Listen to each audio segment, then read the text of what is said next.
Sunod-sunod ang sunog nga nahitabo sa dakbayan sa Sugbo ug lakip sa grabing napektuhan ang mga bata. Ilabi na kadtong nag-eskwela kan sa mga butang sa eskwelahan apil sa naugdaw.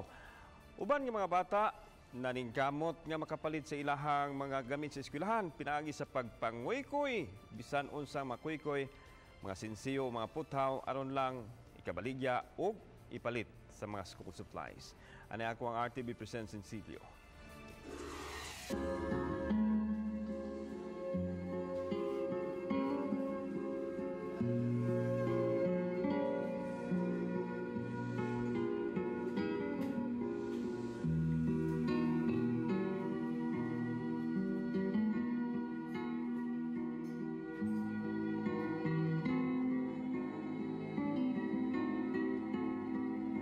Nakol karon diri mahimutang sa ground zero o katong mga naugdaw nga Pinoy-anan sa sunog diri sa Barangay Ermita.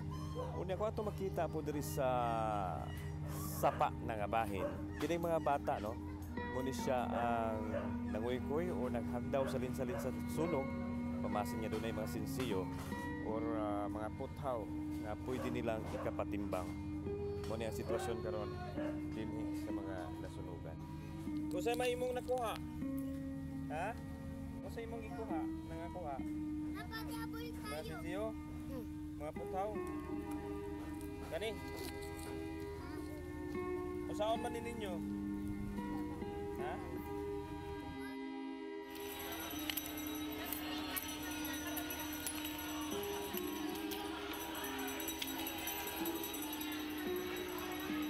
Usa sa labing apektado sa mga katalagman sama sa sunog ang kabataan.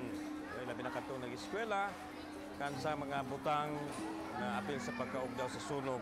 Ug kadtong mga gagmayng bata nga di makasugakod no, sa epekto. Sa grabing kainit usab labi na sa mga evacuation center din sila nahimutang.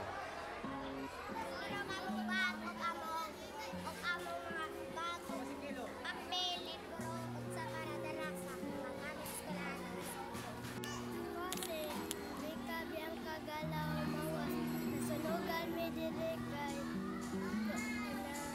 naglabay o ka na gusto na kapit siya na pas ngayon ta matabangan din.